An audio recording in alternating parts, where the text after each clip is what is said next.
Friends, आप लोग कैसे हैं? उम्मीद करता हूं आप लोग स्वस्थ होंगे, मस्त होंगे, अच्छे से होंगे। फ्रेंड्स, आप सभी की पढ़ाई बहुत अच्छी चल रही होगी। फ्रेंड्स मैं पुजारी आर्य आप सभी के बीच सोशियोलॉजी सब्जेक्ट अर्थात समाजशास्त्र विषय लेकर आता हूं। फ्रेंड्स आप सभी को फ्रेंड्स मैं अपने यूट्यूब चैनल में स्वागत करता हूं। फ्रेंड्स मैं UGC NET JRF assistant professor, PGT, JRC, GDC, MPSET, DSSB, UPSC, UPPSC, GPSC, RPSC, CPSC, BPSC, friends NBS, KBS, यदि आप सोशियोलॉजी सब्जेक्ट अर्थात समाजशास्त्र विषय से किसी भी एग्ज़ाम की तैयारी कर रहे हैं जिसमें समाजशास्त्र विषय से प्रश्न पूछे जाते हैं, उस हर एक एग्ज़ाम के लिए फ्रेंड्स ये प्रश्नोत्तरों की श्रृंखला काफ़ी इम्पॉर्टेंट है। आप सभी को एग्ज़ाम में काफ़ी सहयोग प्रदान करेगा। फ्रेंड्स, इस क्लास को आप मिस ना करिए, ज़रूर देखिएगा फ्रेंड्स, क्योंकि ये क्लास आपका एग्ज़ाम में काफ़ी सहयोग प्रदान करेगा। कहीं ऐसा ना हो फ्रेंड्स, इस क्लास से ही आपको काफ़ी प्रश्न एग्ज़ाम में मिल जाए। फ्रेंड्स अभी आप देखिए, आपका संभवतः पीजीटी के एग्ज़ाम कुछ महीनों में ही होने वाले हैं और आपका एमपी असिस्टेंट प्रोफेसरों के एग्ज़ाम होने वाले हैं फ्रेंड्स, और यूपी जो है उत्तर प्रदेश, यहाँ भी असिस्टेंट प्रोफेसर के जो फार्म पड़े हैं फ्रेंड्स, ये सब एग्ज़ाम होने वाले हैं फ्रेंड्स।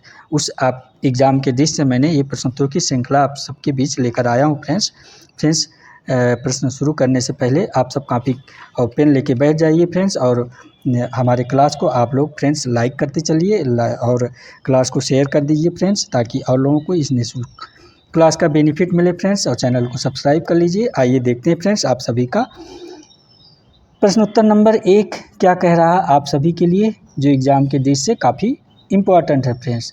ये देखते हैं क्या कह रहा है। ये कह रहा है निम्नलिखित में से द फैमिली इन इंडिया, प्रश्न क्या है फ्रेंड, निम्नलिखित में से the family in India critical essay नामक पुस्तक किसकी है?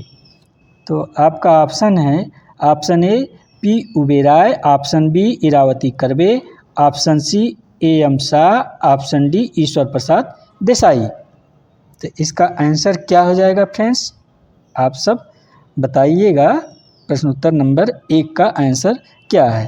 तो इसका आंसर है आपका ऑप्शन सी हो जाएगा। ये ऑप्शन सी इसका आंसर एम शाह, क्योंकि आपके जो एम शाह हैं, ये the family in India critical essay नामक पुस्तक लिखा है इन्होंने। इस पुस्तक में आपके एम शाह ने पद्धति शास्त्र, जो आपका पद्धति शास्त्रविद है, द्वारा भारतीय परिवारों का गहन अध्ययन किया है इन्होंने, और इसके लिए शाह ने भारतीय जनगणना संबंधी आंकड़ों का भी विश्लेषण किया है।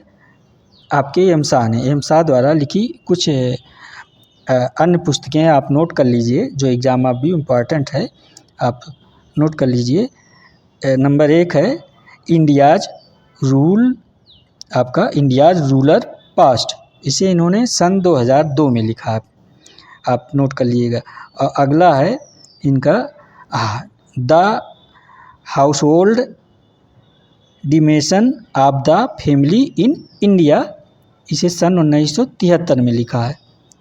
अगला इनका बुक है, आप नोट करते जाइए फ्रेंड्स, इनकी अगली बुक आपका जो है वो the structure of India society, सन 2012 में इन्होंने लिखा। आपके किसने फ्रेंड्स, आपके एम शाह ने। आइए देखते हैं अब आपकी ये अगला प्रश्न क्या है आप सभी के लिए, प्रश्न उत्तर नंबर 2। ये कह रहा सांस्कृतिक पुनरुत्पादन का सर्वाधिक सुव्यवस्थित सम्मान सिद्धांत दिया गया है। आप प्रश्न को ध्यान से दीजिएगा। सांस्कृतिक पुनरुत्पादन का सर्वाधिक सुव्यवस्थित सम्मान सिद्धांत दिया गया है। आपका ऑप्शन ए है Karl Mannheim, option B Pierre Bourdieu, option C Auguste Comte, option D Emile Durkheim. तो इसका आंसर क्या हो जाएगा आप सब बताइएगा।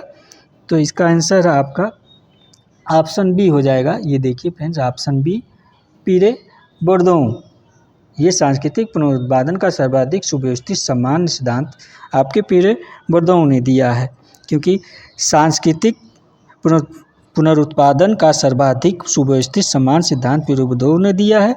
बोर्दों के अनुसार जो है, आप ध्यान दीजिएगा, बोर्दों के अनुसार औपचारिक तरीके से या शिक्षा के माध्यम से किसी के ऊपर कोई संस्कृत थोपी या सिखाई नहीं जा सकती है, तो उसे सांस्कृतिक पुनरुत्पादन कहते हैं। ये किसके अनुसार, आपके पीरे बुर्दों के अनुसार है। तो पीरे बुर्दों की कुछ इम्पॉर्टेंट बुक है, आप उसको नोट कर लीजिएगा, जो परीक्षा की दृष्टि से इम्पॉर्टेंट है। और ये जो प्रश्न मैं करा रहा हूँ फ्रेंड्स, ये आपके यूजीसी नेट जेआरएफ में और असिस्टेंट प्रोफेसर में पूछा जा चुका है ये प्रश्न। तो इनकी अवधारणा है आपकी महत्वपूर्ण तथ्य। बुर्दों ने हैबिट्स की अवधारणा दी है। किसकी? हैबिट्स की, आप नोट कर लीजिएगा, अवधारणा दी है। और बुर्दों के अनुसार सांस्कृतिक आदतन व्यवहार की एक अर्जित व्यवस्था है जो क्रियाओं की व्यक्तिगत योजनाओं को जन्म देती है। ये पीरे बुर्दों कहते हैं। पीरे बुर्दों ने वर्ग को 4 रूप में बांट रखा है। इन्होंने पीरे बुर्दों ने वर्ग को 4 रूप में बांट रखा है। इम्पॉर्टेंट है, फिर आप लोग फ्रेंड्स इसको नोट कर लीजिएगा। नंबर 1 इन्होंने कहा आर्थिक संपत्ति पर आधारित वर्ग है, सामाजिक संपत्ति पर आधारित वर्ग है, और तीसरा कहा सांस्कृतिक संपत्ति पर आधारित वर्ग है, और चौथा इन्होंने बताया है प्रतीकात्मक संपत्ति पर आधारित जो है। ये आपका प्रश्न उत्तर नंबर 2 है था। आइए देखते हैं फ्रेंड्स अगला प्रश्न क्या कह रहा आप सभी के लिए। प्रश्न उत्तर नंबर 3। ये फ्रेंड्स आप लोग इस क्लास को मिस मत करिएगा, एग्ज़ाम के दृष्टि से ये काफ़ी इम्पोर्टेंट क्लास है। आइए देखते हैं प्रश्न क्या कह रहा है। निम्नलिखित में से कौन सा एक सही नहीं सुमेलित है? ये ध्यान दीजिए, क्या कह रहा है? सही नहीं सुमेलित है निम्नलिखित में से एक। आपका ऑप्शन ए है प्रतीकात्मक अंतःक्रियावाद, मैक्स वेबर कह रहा। ऑप्शन बी कह रहा कुल संस्थाएं, इवनिंग गॉफमैन। ऑप्शन सी कह रहा शासन प्रशासन, मिशेल फूको। ऑप्शन डी कह रहा संरचनाकरण, एंथोनी गिडेंस। तो इसका आंसर क्या हो जाएगा प्रश्नोत्तर नंबर 3 का? आप सब भी बताइएगा प्रश्नोत्तर नंबर 3 का आंसर क्या हो जाएगा। तो इसका आंसर आपका जो है ये कह रहा सही नहीं सुमेलित है कौन सा, तो ऑप्शन ए हो जाएगा। ये आपका ऑप्शन ए जो है मैक्स वेबर प्रतीकात्मक अंतःक्रियावाद जो कह रहा है ये आपका, ये मैक्स वेबर का नहीं है। तो अगर मैक्स वेबर का नहीं है ये प्रतीकात्मक अंतःक्रियावाद, तो ये फिर किसका है? तो ये आपका जॉर्ज हर्बर्ट मीड का है। आप लोग नोट कर लीजिएगा, प्रतीकात्मक अंतःक्रियावाद मैक्स वेबर का ना होके ये जॉर्ज हर्बर्ट मीड का है। ये जो आपका है अगला कुल संस्थाएं, ये ऑप्शन बी जो दे रखा है इसने, ऑप्शन बी ये आपका कुल संस्थाएं, ये आपके इवनिंग गॉफमैन का है। ये जो है सही है, सुमेलित है। ऑप्शन सी शासन प्रशासन है, ये आपका है मिशेल फूको का शासन प्रशासन है, यानी कि शासनीयता, गवर्नमेंटलिटी इसको बोलते हैं इंग्लिश में। शासन प्रशासन, शासनीयता या गवर्नमेंटलिटी, ये आपके मिशेल फूको का है। और आपका एंथोनी गिडेंस, ये संरचनाकरण, ऑप्शन डी है। ये इस प्रकार ये आपका बी सी डी सही है फ्रेंड्स। ये ऑप्शन जो है ऑप्शन ए यही गलत है। तो इसका मैंने बता ही दिया, ये जॉर्ज हर्बर्ट मीड का है। आइए देखते हैं अगला प्रश्न आपका क्या है। प्रश्न नंबर ये 4 है आपका, क्या कह रहा आपके लिए? कह रहा डॉट डॉट, प्रश्न उत्तर नंबर 4 कह रहा है डॉट डॉट सामाजिक रूप से निर्मित विचारों का समुच्चय है। क्या? सामाजिक रूप से निर्मित विचारों का समुच्चय है जो पुरुषों और पितृसत्ता के हितों को समायोजित करता है और इसमें महिलाओं का अनुपालन शामिल है। तो आपका ऑप्शन दे रखा, ऑप्शन ए है आधिपत्यवादी पुरुषत्व, ऑप्शन बी है ये एम्फेसाइज फेमिनिटी दिया है, एम्फेसाइज फेमिनिटी दिया है। ऑप्शन सी दिया उपरोक्त दोनों सही है, ऑप्शन डी दिया उपरोक्त में से कोई नहीं। तो इसका आंसर क्या हो जाएगा आप सब भी बताइएगा। प्रश्न उत्तर नंबर 4 का इसका आंसर ये एम्फेसाइज फेमिनिटी है। इसका ध्यान दीजिए, इसका आंसर जो ऑप्शन बी है ये आपका यही होगा, एम्फेसाइज। तो एम्फेसाइज फेमिनिटी ये क्या होता है, इसके बारे में आप सभी को शायद ना पता हो, तो थोड़ा जान लीजिएगा। मैं क्योंकि ये नया आया है प्रश्न, इसको मैं पहली बार करा रहा हूँ, कभी कराया नहीं हूँ फ्रेंड्स आप सभी को। तो इसका ध्यान दीजिएगा ऑप्शन बी का कि एम्फेसाइज फेमिनिटी क्या होता है। ये कह रहा है एम्फेसाइज फेमिनिटी जो है व्यवहार का वह आचरण है जिसमें पुरुष शक्ति यानी कि पुरुष प्रधानता अधिक पाई जाती है, ऐसे विचारों को बढ़ावा दिया जाता है। इसी को एम्फेसाइज कहा जाता है, यानी पुरुष प्रधानता की बढ़ावा दिया जाता है फ्रेंड्स।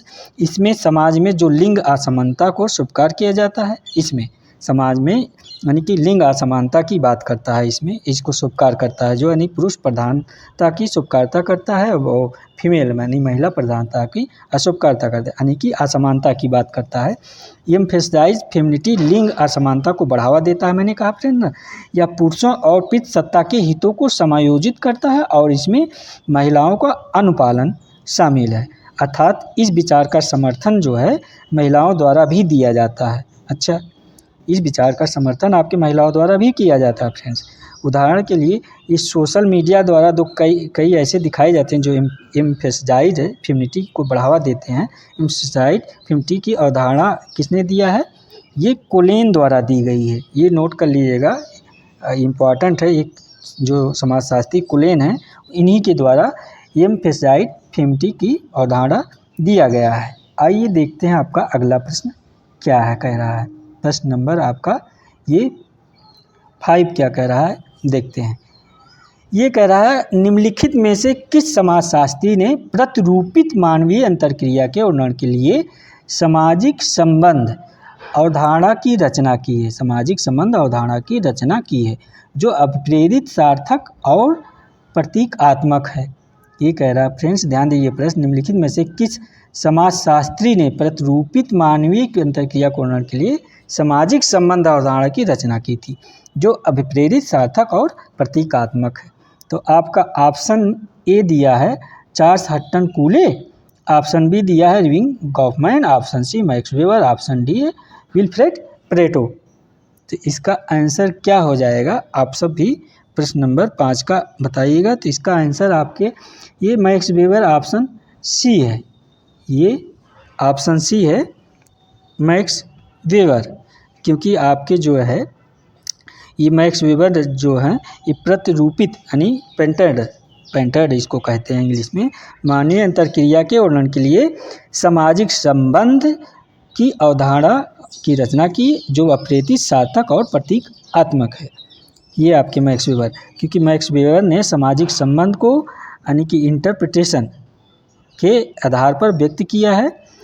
किसी घटना या वस्तु की व्याख्या करते समय कहते हैं हमारे आसपास की सभी वस्तुओं को ना देखकर केवल उस वस्तु या घटना पर जो ध्यान केंद्रित करते हैं जिसे हम अर्थपूर्ण या सार्थक समझते हैं, उसी घटना के पीछे का कारण अर्थात क्रिया किससे अप्रेरित हो रही है यह जानना आवश्यक है। तो इसी को फ्रेंड्स ये मैक्स वेबर ने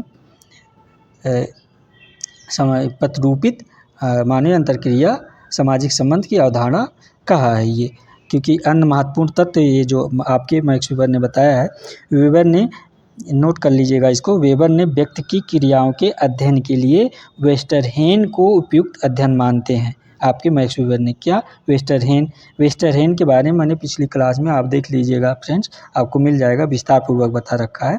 और अगला है वेबर की दृष्टि में क्रिया का अंतर क्रिया के आधार पर जो है निर्मित प्रतिमान व्यवस्था या प्रणाली की व्याख्या इन्होंने किया है। वेबर के अनुसार समाजशास्त्र के अध्ययन का उपयुक्त एवं प्रमुख उद्देश्य सामाजिक क्रिया का अध्ययन करना है। आइए देखते हैं आपका अगला प्रश्न क्या कह रहा है फ्रेंड्स। प्रश्न नंबर आपका ये 6 है। ये क्या कह रहा है, बुर्जुआ मार्क्स के रूप में किसे जाना जाता है? प्रश्न कह रहा है बुर्जुआ मार्क्सवाद के रूप में किसे जाना जाता है? बुर्जुआ मार्क्स, ये ध्यान दीजिएगा। तो आपका option A Emile Durkheim, option B Max Weber, option C Talcott Parsons, option D Georg Simmel. तो इसका आंसर क्या हो जाएगा? प्रश्न उत्तर नंबर 6 का बुर्जुआ मार्क्स किसे जाना जाता है, तो इसका ऑप्शन ये आप लोग जान रहे होंगे, ऑप्शन बी है, ये आपका ऑप्शन ये बी हो जाएगा मैक्स वेबर इसका आंसर। क्योंकि जो बुर्जुआ मार्क्स हैं आपके, ये मैक्स वेबर को बुर्जुआ मार्क्स के रूप में जाना जाता है, क्योंकि मार्क्स जो थे ये कई विचारकों में से एक थे जिन्होंने फ्रांसीसी क्रांति को बुर्जुआ क्रांति के रूप में माना है। तो आपके मार्क्सवादी सिद्धांत बुर्जुआ वर्ग उद्योग में क्रांति लाने तथा समाज को आधुनिक बनाने में एक वीर की भूमिका निभाता है। मार्क्स के अनुसार, जो आपके कार्ल मार्क्स के अनुसार, अंतिम परिणाम एक अंतिम क्रांति होती है जिसमें बुर्जुआ वर्ग को संपत्ति का हनन किया जाता है तथा वर्ग संघर्ष, शोषण और राज को समाप्त कर दिया जाता है। कार्ल मार्क्स जो आपके फ्रेंड्स आप सब जानते हो कि हमेशा क्रांति और संघर्ष की बात करते हैं। ये कोई किसी चीज़ को प्राप्त करने की ये कहते हैं बिना जो है क्रांति और संघर्ष के असंभव है। बुर्जुआ वर्ग मतलब बुर्जुआ वर्ग एक संपन्न वर्ग होता है फ्रेंड्स। उस समय जो बुर्जुआ वर्ग बोला जाता है एक धनाढ्य और संपन्न वर्ग को ही बुर्जुआ वर्ग के नाम से जाना जाता था। ये आप ना जानते हो तो ध्यान दीजिएगा इस चीज़ को। इतिहास के मार्क्सवादी दृष्टिकोण के अनुसार 17वीं और 18वीं शताब्दी के दौरान जो है बुर्जुआ राजनीतिक रूप से प्रगतिशील सामाजिक वर्ग था। वो मैंने कहा ना कि ये धनाढ्य वर्ग था और सब में ये जिन्होंने संवैधानिक सरकार और प्राकृतिक अधिकारों के सिद्धांत का समर्थन किया है। विशेष अधिकार के कानून और दैवीय अधिकार द्वारा शासन के दावों के खिलाफ रईसों और प्लेटस ने समानती व्यवस्था के दौरान स्वायत्तता का प्रयोग किया गया है इसमें फ्रेंड्स आपके। आइए देखते हैं आपका अगला प्रश्न क्या है। ये प्रश्न नंबर 7 आपका क्या कह रहा है देखते हैं। आपका प्रश्न नंबर 7 कह रहा है फ्रेंड्स, ये प्रश्न थोड़ा बड़ा नीचे कर दें, अब आ गया फ्रेंड्स ये आपका, ये ध्यान दीजिएगा। ये ठीक अब सही है। प्रश्न नंबर 7 कह रहा है कथन कारण है, ये आप ध्यान दीजिए कथन कारण है ये प्रश्न आपका। ये कह रहा है कि कथन ए कार्ल मार्क्स, मैक्स वेबर और मिशेल फूको उत्तर संरचनात्मकवाद के रूप में जानने वाले बौद्धिक आंदोलन में सर्वाधिक प्रभावशाली व्यक्तित्व हैं। फ्रेंड ध्यान दीजिएगा इस प्रश्न को तभी समझ पाएंगे आप। कथन ए कह रहा है कार्ल मार्क्स और मैक्स वेबर और मिशेल फूको उत्तर संरचनावाद के रूप में जानने वाले बौद्धिक आंदोलन में सर्वाधिक प्रभावशाली व्यक्तित्व हैं। और कथन ये जो आपका बी है कह रहा मिशेल फूको का सामाजिक, ये बी कह रहा मिशेल फूको का सामाजिक विज्ञानों पर अत्यधिक प्रभाव रहा है। तो इसका आंसर जो दे रहा आपका ऑप्शन ए कह रहा कथन ए और बी दोनों सही है। कथन बी कह रहा है, ये ऑप्शन बी कह रहा कथन ए और बी दोनों गलत है। ऑप्शन सी कह रहा कथन ए सही और बी गलत है। सी कह रहा ऑप्शन डी कह रहा कथन ए गलत और बी सही है। तो इसका आंसर क्या हो जाएगा आप ध्यान दीजिएगा। प्रश्न नंबर 7 का आंसर क्या हो जाएगा। तो इसका आंसर जो होगा आपका ये ऑप्शन डी हो जाएगा। ये देखिए कथन ए गलत और बी सही है। कैसे सही है जो है कथन ए गलत और बी सही है, क्योंकि ये कह रहा Karl Marx, Max Weber, Michel Foucault उत्तर संरचनावाद के रूप में जानने वाले बौद्धिक आंदोलन में सर्वाधिक प्रभावशाली व्यक्तित्व हैं, ऐसा नहीं है। तो आप बी कह रहा मिशेल फूको का सामाजिक विज्ञानों पर अत्यधिक प्रभाव रहा, ये सही है। इसलिए ये कथन बी आपका कथन ए गलत और कथन बी आपका सही है इस हिसाब से। क्योंकि आप ध्यान दीजिएगा जो ये कथन फर्स्ट कह रहा मार्क्स और वेबर आधुनिकतावादी विचारों से जुड़े हैं। मार्क्स और वेबर आधुनिकता का समाज पर पड़ने वाले प्रभावों एवं परिणामों की बात करते हैं। फूको को उत्तरवादी संरचना माना जाता है। फूको और लेवी-स्ट्रॉस एक के संरचनावाद से प्रभावित थे, ये हो गया। और कथन सही है कह रहा है, ये जो सही है फूको ने अनेक सामाजिक विज्ञानों विषयों पर अध्ययन किया। आपके मिशेल फूको ने अनेक सामाजिक विज्ञानों और विषयों पर अध्ययन किया है। जो आपका ये आप जो आप मैं बता रहा हूँ ऑप्शन बी कह रहा मिशेल फूको सामाजिक जो है विज्ञानों पर अधिक प्रभाव क्यों कह रहा है, अध्ययन किया। जैसे इन्होंने क्या किया, पागलपन और निद्रागिरी, चिकित्सा अपराध और दंडनात्मक कार्यात्मकता पर स्थापित और कारागृहों का अध्ययन किया है इन्होंने विस्तार पूर्वक। इसलिए ऑप्शन ये कथन भी सत्य है। आपका कथन भी सत्य है, कथन ए गलत है फ्रेंड्स। इसका आंसर यही होगा। आइए देखते हैं अगला प्रश्न क्या है। प्रश्न नंबर 8 आपका ये क्या कह रहा है। प्रश्न उत्तर नंबर 8 ये कह रहा आपका, ये भी कथन कारण है, आप देखिएगा। प्रश्न उत्तर नंबर 8 भी कथन कारण है, आप ध्यान दीजिएगा। ये कह रहा अब कथन ए आपका कह रहा अब कथन ए इनके बोस यानी निर्मल कुमार बोस ने भारतीय समाज के अध्ययन में मानव जाति विज्ञान और भारत विद्या को एक साथ लाने पर बल दिया है। और कारण आर कह रहा इन दो उपागमों के माध्यम से भारतीय संविधान की संरचना को पुनर्संरचित करना संभव है। आर कह रहा है इन दो उपागमों के माध्यम से भारतीय संविधान की संरचना को पुनर्संरचित करना संभव है। आपका ऑप्शन ए कह रहा है ये ए और आर दोनों सही है, परंतु आर ए की सही व्याख्या नहीं कह रहा है। और बी कह रहा है ए आर दोनों सही, आर ए की सही व्याख्या है। और सी कह रहा है आपका ए सही परंतु आर गलत है। और डी कह रहा है ए गलत परंतु आर सही है। तो इसका आंसर क्या हो जाएगा आप सभी बताइएगा 8 का। तो इसका आप देखिएगा, इसका आंसर आपका ये ऑप्शन सी हो जाएगा।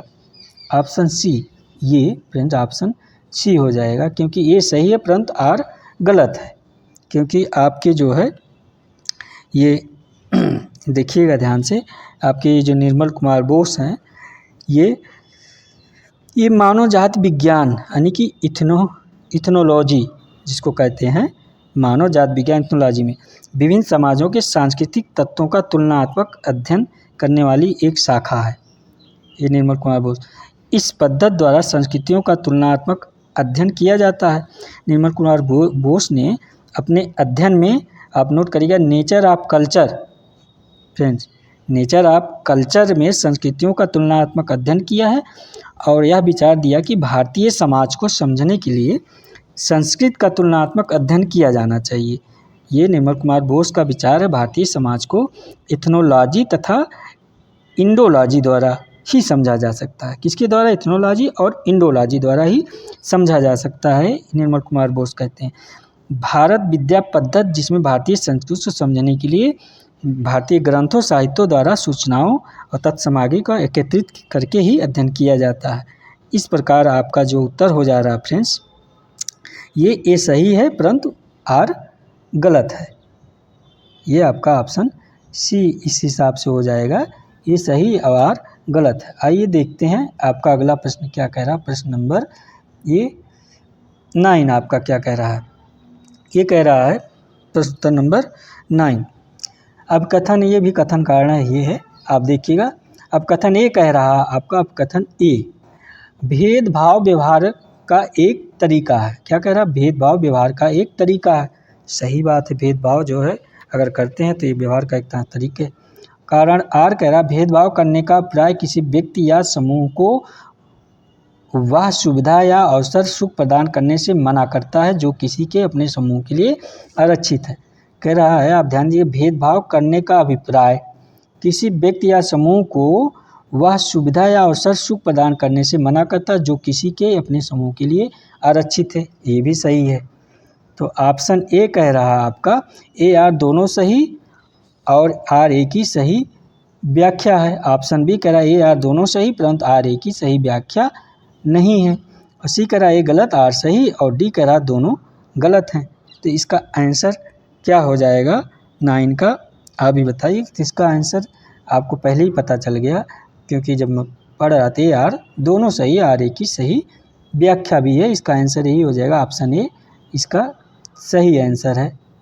फ्रेंड्स ये ऑप्शन आपका ये सही है, क्योंकि आप देखिएगा जो है ये क्या कह रहा है, ए आर दोनों सही। भेदभाव किसी व्यक्ति या अन्य चीज़ के पक्ष में या विरुद्ध में उसके व्यक्तिगत गुणों और गुणों को ना देखती है। जो भेदभाव करने का तरीका होता है किसी का या व्यक्ति के साथ, उसके गुणों और गुणों को थोड़ी देखा जाता है, उसमें उसके किसी वर्ग, श्रेणी या समूह के सदस्य ना होने के आधार पर भेदभाव किया जाता है। इस प्रक्रिया को भेदभाव जो करते हैं, इसी जो भेदभाव किसी व्यक्ति या समूह या सुविधा या अवसर या सुख प्रदान करने से मना करता है जो कि ये अपने समूह के लिए आरक्षित है। भेदभाव तब होता है जब लागू पूर्वग्रह, मतलब भेदभाव तब होता है जब व्यक्ति किसी पूर्वग्रह से या रूढ़वादी विचारधाराओं के आधार पर व्यवहार करता है या पूर्वग्रह से ग्रसित होता है। इसका तात्पर्य व्यक्ति में संचित भावनाओं से है, जिसके कारण वह व्यक्ति अथवा समूह सकारात्मक व नकारात्मक रुझान रखता है। समाजशास्त्र के जो है, आप ध्यान दीजिए, समाजशास्त्र के इसी सिद्धांत के अनुसार समाज के प्रभु समूह या प्रभु लोग अपने लाभ, सुविधा और स्वार्थों के लिए निम्न कमजोर के साथ भेदभाव का बर्ताव करते हैं। समाजशास्त्र इसका प्रयोग अधिकांशतः निर्जातीय एवं प्रजातीय संबंधों के संदर्भ में करता है, ऐसा देखा जाता है। तो इसका आंसर इस हिसाब से जो है आपका ऑप्शन ये सही हो जाएगा। फ्रेंड्स आइए देखते हैं आपका अगला प्रश्न क्या कह रहा है। प्रश्न नंबर ये 10 आपका प्रश्न नंबर 10 कह रहा, क्या कह रहा आप सभी के लिए ध्यान दीजिएगा। किसने कहा है कि परिवार एक सार्वभौमिक संस्था है? प्रश्न कह रहा किसने कहा है कि परिवार एक सार्वभौमिक संस्था है? आपका ऑप्शन है, ऑप्शन ए है जेपी मर्डॉक, ऑप्शन बी है रेडक्लिफ ब्राउन, ऑप्शन सी है ईश्वर प्रसाद देसाई, ऑप्शन डी है एम.एन. श्रीनिवास। तो इसका आंसर क्या हो जाएगा आप सभी बताइएगा। प्रश्न उत्तर नंबर 10 का आंसर क्या हो जाएगा जो है, तो इसका आंसर आपके हैं ये फ्रेंड्स देखिएगा, ध्यान दीजिए, ऑप्शन ए है, ये जीपी मर्डॉक। ये परिवार एक सार्वभौमिक संस्था है, ये आपके जीपी मर्डॉक का मानना है। आइए देखते हैं आपका ये प्रश्न नंबर 11 क्या कह रहा है। प्रश्न नंबर 11 कह रहा है कि किसने कहा है कि समाज ही वास्तविक देवता है? ये कह रहा किसने कहा कि समाज ही वास्तविक देवता है? आपका ऑप्शन ए है मैक्स वेबर, ऑप्शन बी है दुर्खीम, ऑप्शन सी है कार्ल मार्क्स, ऑप्शन डी है मालिनोव्स्की। तो इसका आंसर क्या हो जाएगा आप सभी को पहले से पता होगा, जो है समाज ही वास्तविक देवता है, ये आपके इमाइल दुर्खीम कहते हैं। ऑप्शन बी ये इमाइल दुर्खीम इसका सही आंसर हो जाएगा। आइए देखते हैं आप सभी का अगला प्रश्न क्या है। प्रश्न नंबर 12 ये क्या कह रहा आपका, शास्त्रीय समाजशास्त्रियों में से किसने तुलनात्मक विश्लेषण में परिमाणात्मक विधि का प्रयोग किया है? प्रश्न ध्यान दीजिएगा आप सब। कह रहा शास्त्रीय समाजशास्त्रियों में से किसने तुलनात्मक विश्लेषणात्मक परिमाणात्मक का प्रयोग किया है? तो इस पेन का कलर थोड़ा चेंज कर लेते हैं फ्रेंड, पेन का कलर एक ही बार दिखा रहा है, ये कर देते हैं, चलिए ठीक है। तो आपका ऑप्शन दे रहा, option A Karl Marx, option B Max Weber, option C Emile Durkheim, option D Auguste Comte. तो इसका आंसर क्या हो जाएगा प्रश्न नंबर 12 का, इसका भी आंसर आपके इमाइल दुर्खीम हो जाएंगे, ऑप्शन सी इमाइल दुर्खीम है। शास्त्रीय समाजशास्त्रियों में से किसने तुलनात्मक विश्लेषण में परिमाणात्मक विधि का प्रयोग किया है? तो आपका इमाइल दुर्खीम इसका आंसर हो जाएगा। आइए देखते हैं अगला प्रश्न, प्रश्न नंबर 13 ये क्या कह रहा आप सबके लिए। कह रहा प्रभावी जात यानी प्रभु जात, प्रभावी जात की उस विशेषता का उल्लेख कीजिए जिसे एम.एन. श्रीनिवास ने बताया है। क्या कह रहा प्रभावी जात की उस विशेषता का उल्लेख कीजिए जिसे एम.एन. श्रीनिवास ने बताया है। तो ऑप्शन ए जनसंख्या शक्ति, ऑप्शन बी आर्थिक प्रभाव, ऑप्शन सी राजनीतिक शक्ति, ऑप्शन डी श्वेतवसन व्यवसाय। तो इसका आंसर क्या हो जाएगा प्रश्न नंबर 13 का, तो इसका श्वेतवसन व्यवसाय ही होगा, क्योंकि आप देखिए ऑप्शन डी ये आंसर सही है, क्योंकि ये जो प्रश्न करा प्रभावी जात की उस विशेषता का उल्लेख कीजिए जिसे एम.एन. श्रीनिवास ने बताया है, तो इसका आंसर आपका है श्वेतवस्त्र व्यवसाय वाला, ये ऑप्शन सही है फ्रेंड्स। आइए देखते हैं अगला प्रश्न क्या आपका है। प्रश्न नंबर ये आपका क्या कह रहा है, प्रश्न नंबर 14 नंबर प्रश्न आप सबके लिए क्या कह रहा भारतीय समाज के अध्ययन में संरचनात्मक प्रकार्यात्मक, भारतीय समाज के अध्ययन में संरचनात्मक प्रकारात्मक परिप्रेक्ष्य का किसने प्रयोग किया है? तो आपका option A Ishwar Prasad Desai, option B Ramkrishna Mukherjee, option C Shyamacharan Dube, option D D P. Mukherjee. तो इसका आंसर क्या हो जाएगा प्रश्न नंबर 14 का, तो आपके श्यामाचरण दुबे एस.सी. दुबे ही इसके आंसर, ऑप्शन सी ये आपके एस.सी. दुबे हो जाएंगे। भारतीय समाज के अध्ययन में संरचनात्मक प्रकारात्मक परिप्रेक्ष्य का प्रयोग जो है श्यामाचरण दुबे ने किया है। आइए देखते हैं आपका अगला प्रश्न क्या है। प्रश्न नंबर ये 15 ये क्या कह रहा है आपका, कह रहा है व्यक्ति की विचार शक्ति लुप्त प्राय हो जाती है, व्यक्ति की विचार है शक्ति लुप्त प्राय हो जाती है। ऑप्शन ए समिति में, ऑप्शन बी भीड़ में, ऑप्शन सी श्रोता समूह में, ऑप्शन डी जनता में। तो ये कॉमन सेंस का प्रश्न है फ्रेंड्स, व्यक्ति की विचार शक्ति लुप्त प्राय हो जाती है, इसका आंसर जो है ये कॉमन सेंस का है। आप सब बताइए प्रश्न नंबर 15 का आंसर, तो ऑप्शन बी इसका आंसर हो जाएगा, ये ऑप्शन बी भीड़ में जो है, आप सब ध्यान दीजिएगा, भीड़ में व्यक्ति की विचार शक्ति लुप्त प्राय हो जाती है भीड़ भाड़ में जो है। आइए देखते हैं अगला प्रश्न क्या है आपका। प्रश्न नंबर 16। ये क्या कह रहा है फ्रेंड्स? प्रश्न उत्तर नंबर 16 ध्यान दीजिएगा आप लोग। निम्नलिखित में से कौन सा एक सही नहीं सुमेलित है? कह रहा है निम्नलिखित में से कौन सा एक सही नहीं सुमेलित है। तो आपका ऑप्शन है option A Kathleen Gough Tanjore, option B है F G Bailey Bisipara, option C है S C Dube Shamirpet, option D है एमएन श्रीनिवास श्रीपुरम। तो ये क्या कह रहा है? ध्यान जी, ये कह रहा निम्नलिखित में से कौन सा एक सही नहीं सुमेलित है, यानी कि पूरा सही सुमेलित है, कोई एक ऐसा है जो सही नहीं सुमेलित है। प्रश्न नंबर 16 का तो इसका आपका ऑप्शन ए जो है ऑप्शन डी होगा। फ्रेंड्स ध्यान दिए, ऑप्शन डी ये एमएन श्रीनिवास, ये श्रीपुरम नहीं है आपका। कैथलीन गप ये तंजौर ये तो सही है, सिबेले बिशिपारा ये दुबे समीरपेट ये सही है। तो इस हिसाब से इसका आंसर आपका डी हो जाएगा। आइए देखते हैं आपका अगला प्रश्न क्या है। प्रश्न नंबर 17 क्या कह रहा आप सभी के लिए? प्रश्न नंबर 17 ये कह रहा है यह कथन किसका है? प्रश्न नंबर 17 कह रहा आपका यह कथन किसका है कि भारतीय समाज परिवर्तन को उसकी परंपराओं के अध्ययन द्वारा समझा जा सकता है। आपका ऑप्शन ए है A K Saran, option B M N Srinivas, option C D P Mukherjee, option D Shyamacharan Dube. तो इसका आंसर क्या हो जाएगा प्रश्न नंबर 17 का? तो ये ऑप्शन सी डीपी मुखर्जी आपका आंसर है। ऑप्शन सी डीपी मुखर्जी यानी ध्रुव प्रसाद मुखर्जी। भारतीय समाज में परिवर्तन को उसकी परंपराओं के अध्ययन द्वारा समझा जा सकता है, ये आपके डीपी मुखर्जी की अवधारणा है, इनका कथन है फ्रेंड्स।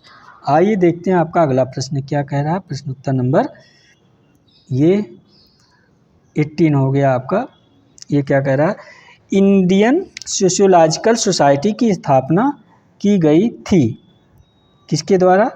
कह रहा फ्रेंड्स इंडियन सोशियोलॉजिकल सोसाइटी की स्थापना की गई थी, यानी किसके द्वारा की गई थी? आपका ऑप्शन ए है आर के मुखर्जी द्वारा, ऑप्शन बी है आर्यन सक्सेना द्वारा, ऑप्शन सी है गोविंद सदाशिव घुरिये द्वारा, ऑप्शन डी है विजयनाथ शील द्वारा। तो इसका आंसर क्या हो जाएगा? इंडियन सोशियोलॉजिकल सोसाइटी की स्थापना किसके द्वारा की गई थी? प्रश्न उत्तर नंबर 18 का आंसर आप सब भी बताइएगा। तो ये फ्रेंड्स आपके ये गोविंद सदाशिव घुरिये द्वारा किया गया है। ऑप्शन सी सही आंसर है, यानी आपके गोविंद सदाशिव घुरिये जीएस घुरिये द्वारा किया गया है। आइए देखते हैं आपका अगला प्रश्न क्या है। फ्रेंड्स क्या कह रहा है अगला प्रश्न आपका? प्रश्न नंबर ये 19 ये कह रहा है आपका इकोनॉमिक्स एंड सोसाइटी 1921 नामक कृत की रचयिता कौन है? यानी इकोनॉमिक्स एंड सोसाइटी जो है ये बुक है 1921 में लिखा गया है। इस बुक की लेखक कौन है पूछ रहा है। तो आपका ऑप्शन ए है परेटो, ऑप्शन बी है कार्ल मार्क्स, ऑप्शन सी है रॉबर्ट रेडफील्ड, ऑप्शन डी है मैक्स वेबर। तो इसका आंसर क्या हो जाएगा? प्रश्न उत्तर नंबर 19 का आंसर क्या है? तो इसका आंसर आपके हैं ये इकोनॉमिक्स एंड सोसाइटी सन 1900 नामक जो 21 में पुस्तक लिखी गई, ये ऑप्शन डी मैक्स वेबर, इसके आंसर आपके मैक्स वेबर हो जाएंगे फ्रेंड्स। आइए देखते हैं आपका अगला प्रश्न क्या कह रहा है। प्रश्न नंबर ये 20 ये कह रहा है नगरों के अध्ययन में, ये नगरों के अध्ययन में होबो शब्द का जिसका अर्थ है प्रवासी घुमंतु मजदूर का प्रयोग किस विद्वान द्वारा किया गया? ये फ्रेंड पूछा होबो शब्द जो है नया जिसका अर्थ होता है प्रवासी घुमंतु मजदूर होता है, ये ध्यान दीजिएगा। इस शब्द का प्रयोग किस विद्वान द्वारा किया गया पूछ रहा है। तो आपका ऑप्शन ए है नील जे एंडरसन, ऑप्शन बी है लुई बर्थ, ऑप्शन सी है पार्क बर्गेस, ऑप्शन डी है डेविड हार्वे। ये है इसका।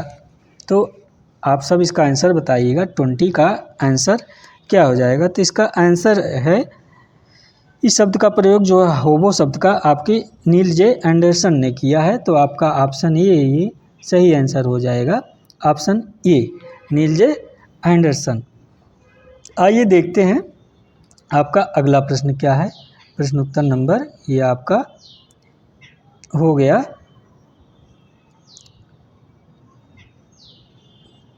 ये कह रहा है कि फर्स्ट प्रिंसिपल पुस्तक किसकी रचना है। ये फ्रेंड्स रिपीटेड प्रश्न है, ये पीजीटी में पूछा जा चुका है।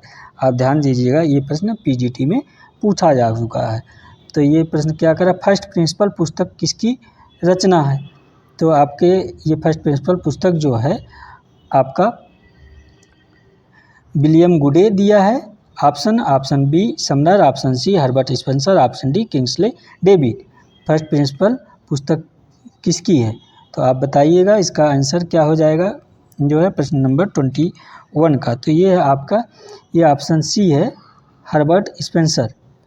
फर्स्ट प्रिंसिपल आप पुस्तक के लेखक आपके हर्बर्ट स्पेंसर है। ये पीजीटी में ये प्रश्न पूछा जा चुका है, आप ध्यान दीजिएगा इस चीज़ को। ये आपके प्रश्न आ गया 22। ये कह रहा है किसके अनुसार समाजशास्त्र एक परिशुद्ध अथवा सैद्धांतिक विज्ञान है। कह रहा है किसके अनुसार समाजशास्त्र एक परिशुद्ध अथवा सैद्धांतिक विज्ञान है, व्यवहारिक विज्ञान नहीं। ये व्यवहारिक विज्ञान नहीं है कह रहा। तो आपका ऑप्शन ए है रॉबर्ट बीरस्टीड, ऑप्शन बी है माइक आइवर एम्पेज, ऑप्शन सी है कार्ल मार्क्स, ऑप्शन डी है किंग्सले डेविस। तो इसका आंसर क्या हो जाएगा आप सब बताइएगा। प्रश्न उत्तर नंबर 22 का आंसर क्या हो जाएगा आप सभी बताइएगा। तो इसका आंसर आपका है ये ऑप्शन ए हो जाएगा रॉबर्ट बीरस्टीड। ये रॉबर्ट बीरस्टीड का कथन है कि समाजशास्त्र एक परिशुद्ध अथवा सैद्धांतिक विज्ञान है, ना कि जो है व्यवहारिक विज्ञान है। ये आप ध्यान दीजिएगा, ये भी प्रश्न आपका पीजीटी में पूछा जा चुका है। आइए ये जो प्रश्नोत्तरों की श्रृंखला लेकर आता हूँ फ्रेंड्स, ये मैं मिक्सअप लेके आता हूँ। इसमें आपको यूजीसी नेट जेआरएफ के भी प्रश्न मिलते हैं और आपके असिस्टेंट प्रोफेसर के भी प्रश्न मिलते हैं और पीजीटी वगैरह के भी प्रश्न मिलते हैं, चाहे किसी भी स्टेट को। मैं सामूहिक रूप से फ्रेंड प्रश्न छांट के लेके ये आपको जो है बुक से आता हूँ। ये कई बुक से प्रश्न छांटे हुए रहते हैं और कुछ प्रश्न इसमें फ्रेंड्स जो एग्ज़ाम में आए हुए हैं उसको भी मैं रखता हूँ, ताकि आपको ये ना लगे कि ये कहाँ से प्रश्न पूछा गया, समझ में ही नहीं आ रहा है फ्रेंड्स। इसलिए एग्जाम आप भी ये प्रश्नोत्तरों की श्रृंखला काफ़ी महत्वपूर्ण होती है फ्रेंड्स। इसलिए फ्रेंड्स आप मेरे क्लास को लाइक ज़रूर कर दीजिएगा और शेयर कर दीजिएगा फ्रेंड्स, और सब चैनल को सब्सक्राइब कर लीजिए फ्रेंड्स। ये देखते हैं, आइए प्रश्न नंबर 22 क्या कह रहा है। ये तो फ्रेंड्स हो गया 22। आइए समाज परिदृश्य अथवा सैद्धांतिक विज्ञान है, ये रॉबर्ट बीरस्टीड। आइए अगला प्रश्न देखते हैं क्या है। प्रश्न नंबर ये 23। ये क्या कह रहा है आपका 23 प्रश्न नंबर। ये कह रहा है फ्रेंड्स आपका, किसने कहा है कि तुलनात्मक समाजशास्त्र, ये क्या कह रहा है, तुलनात्मक समाजशास्त्र की एक विशिष्ट शाखा नहीं है, यह स्वयं समाजशास्त्र है। ये किसने कहा, तो आपके अगस्त कॉम्ट है, आपके दुर्खीम है, आपके स्पेंसर है, आपके वेबर हैं। तो इसका आंसर क्या हो जाएगा आप सब फ्रेंड्स भी बताइएगा प्रश्न नंबर 23 का। तो ये तुलनात्मक समाजशास्त्र की एक विशिष्ट शाखा नहीं है, यह स्वयं समाजशास्त्र है। ये आपके इमाइल दुर्खीम, ऑप्शन बी ये जो हो गया आपके इमाइल दुर्खीम ने कहा है फ्रेंड्स। आइए देखते हैं आपका अगला प्रश्न क्या कर रहा है। प्रश्न नंबर ये 24 आपका, ये कह रहा है नगरीय समाजशास्त्र के अध्ययन में किस विश्वविद्यालय के समाजशास्त्रियों का महत्वपूर्ण योगदान रहा है। आप ध्यान दीजिएगा, कह रहा है नगरीय समाजशास्त्र के अध्ययन में किस विश्वविद्यालय के समाजशास्त्रियों का महत्वपूर्ण योगदान रहा है। ये पूछ रहा है कि किस विश्वविद्यालय के समाजशास्त्री हैं जो उनका नगरीय समाजशास्त्र में महत्वपूर्ण योगदान रहा है। तो ये विश्वविद्यालय पूछ रहा है। आप इसका देखिए, ऑप्शन ए है येल विश्वविद्यालय, ऑप्शन बी है फ्रैंकफर्ट स्कूल, ऑप्शन सी है बर्लिन विश्वविद्यालय, ऑप्शन डी है शिकागो विश्वविद्यालय। तो इसका आंसर क्या हो जाएगा 24 का। ये प्रश्न जो है आपके असिस्टेंट प्रोफेसर में भी पूछा जा चुका है और पीजीटी में भी आपका ये प्रश्न आ चुका है। तो इसका आंसर है 24 का आपका ऑप्शन डी हो जाएगा। ये आप ध्यान दीजिएगा, ऑप्शन डी ये शिकागो विश्वविद्यालय के जो है नगरीय समाजशास्त्र के अध्ययन में शिकागो विश्वविद्यालय के समाजशास्त्रियों का योगदान रहा है। ये शिकागो विश्वविद्यालय के समाजशास्त्री जो मैंने पिछले क्लास में शिकागो विश्वविद्यालय के समाजशास्त्रियों के बारे में विस्तार पूर्वक बता रखा है एक प्रश्न में, आप पिछला क्लास देखेंगे तो इसमें आपको मिल जाएगा इस प्रश्न का उत्तर। और ये तो रहा जो है विश्व लेवल का प्रश्न, नगरीय समाजशास्त्र। अब आप जो है आप भारत में देखते हैं क्या है। आइए अगला प्रश्न, ये इसी हिसाब से प्रश्न लाया है फ्रेंड्स, आपको ना लगे कि प्रश्न ऐसे रहते हैं, इम्पॉर्टेंट ही होते हैं। हर प्रश्न जो है आपको कहीं ना कहीं आपको एग्ज़ाम में ज़रूर सहयोग प्रदान करेंगे। ये प्रश्न 25 कह रहा है, उत्तर भारत में किस विश्वविद्यालय ने समाजशास्त्र के अध्यापन एवं शोध की पहल की। कहाँ कह रहा, उत्तर भारत में किस विश्वविद्यालय ने समाजशास्त्र के अध्यापन एवं शोध की पहल की। तो आपका ऑप्शन ए है पंजाब विश्वविद्यालय, ऑप्शन बी है दिल्ली विश्वविद्यालय, ऑप्शन सी है लखनऊ विश्वविद्यालय, ऑप्शन डी है आगरा विश्वविद्यालय। इसका उत्तर हमारे अधिक से अधिक फ्रेंडों को पता चल गया होगा कि इसका आंसर क्या है जो है, क्योंकि ये जो है बार बार ये प्रश्न जो है पूछा जा चुका है। फ्रेंड्स आप लोग साल पेपर सॉल्व करते होंगे तो इसका आंसर ज़रूर आपको पता होगा। इसका आंसर आपका ये ऑप्शन सी है लखनऊ विश्वविद्यालय। आपको पता है लखनऊ विश्वविद्यालय में कितने आपके समाजशास्त्री, भारतीय समाजशास्त्रियों ने अध्ययन किया है, अध्यापन का कार्य किया है, यहाँ से शोध कार्य भी किए हैं, जो है पिछले क्लासों में मैंने विस्तार पूर्वक बता रखा है। आइए देखते हैं आपका अगला प्रश्न क्या है फ्रेंड्स।